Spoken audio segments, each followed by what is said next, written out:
fit the HSD coilovers on my 350Z, and I did a short time lapse of doing Jacob's HSD coilover install as well. Started the job about 6ish. His took about 2 hours.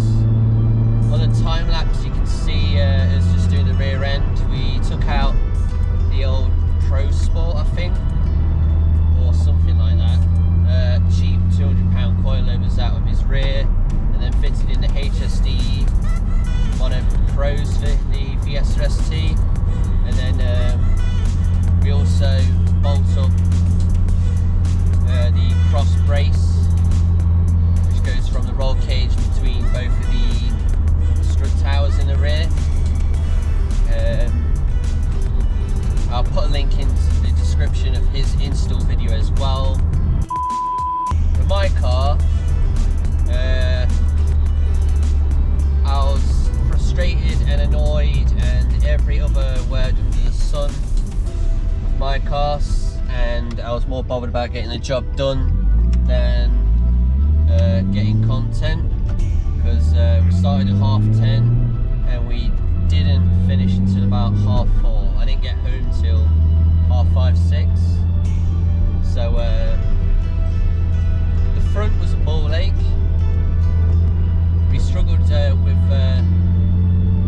finding a way of getting the strut tower out of the car.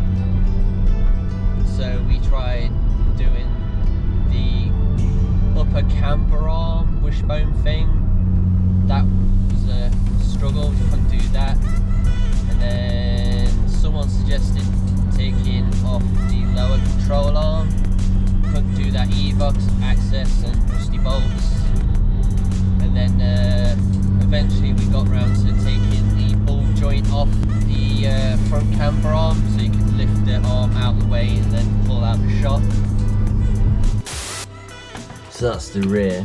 You got two 12s at the top,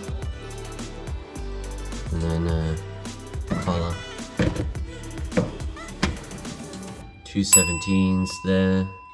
Took the spring out for obvious reasons. 2 17s here. You just about make it out. The coilover there. That's measured that same as the front struts. We had issues because it was like proper slammed. I think it was a 60mm between collars, and we had to go to 120 just to get it factory high.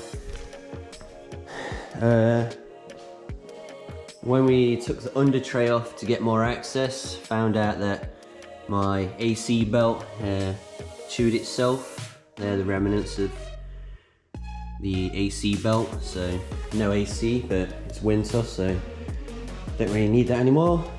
But yeah, we chopped one spring. Wow! Because we didn't think of lowering the bucket a bit more than it should, but that one's intact. But yeah, so hopefully I can get this aligned tomorrow. They're on fully soft front and rear, because that's what they recommend for bedding in. So no doubt I'll have to, after a week or so, put them to where I want or leave them on soft if I think that's fine. So in a week I'll probably have to check the collars.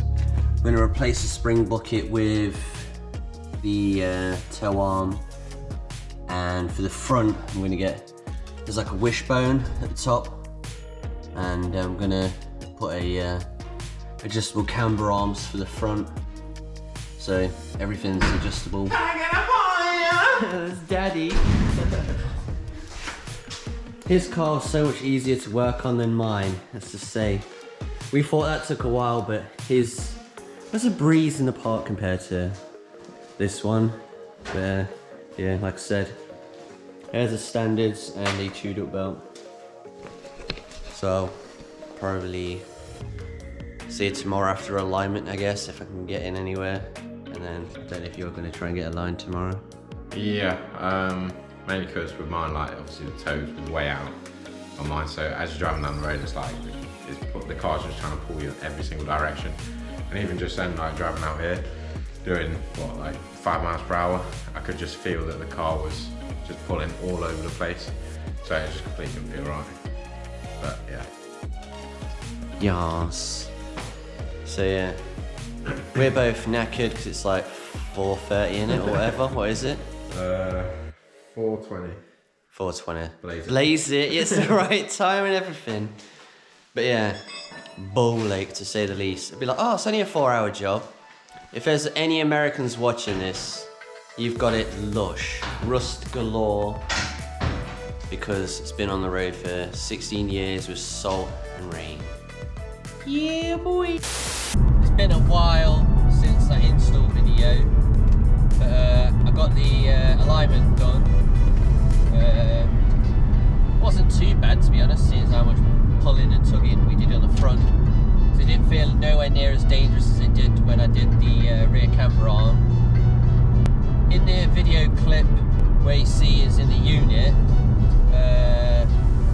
if you notice that these rear shocks, the adjustment collar's got barely any adjustment on it, because after shooting that we mocked up the wheel and you couldn't even fit in the wheel arch. It was like air ride level slam, so you couldn't even get the tyre in. So we had to wind that out a good like 20 centimetres or something, but felt like that anyway. And now it's got a nice bit of tuck on the rear. The front might be a tiny bit lower than standard, maybe it's like standard level height from what I can remember. It's like that much arch wheel gap on the front. The rear's got a slight bit of tuck now instead of the like 2-inch arch gap. But I want to raise it because it scrapes quite a lot on the exhaust when I go over speed bumps and some rough roads. You just hear tinny scrapes, which I'm guessing is the exhaust. Everything else will be body and stuff, so definitely want to raise it a little bit, even when I like the stance of it right now. They're the best coilovers I've had, because all I've had is just FK coilovers on my 6N Polo, my E46 318i, and my Fiesta ST 150 before this. So I thought I'd spend big money because it's a nicer car. Well, a car I want to keep for a while because it's like my dream car, so I wanted to get some decent parts for it that I want to keep forever. So yeah, you can see it's probably bouncy, but it's not crashy, if you know what I mean. For the rear adjustment, it's in the strut tower brace bridge thing in the boot, and there's no access there, so I'm thinking of probably taking the trim off and maybe just leave the trim off and just adjust it as and when with a long Allen key and put it in the top of the adjuster, or make it a bit more professional and more clean. I might get the actual extenders, so you can adjust from inside the car. Apologise if the lighting's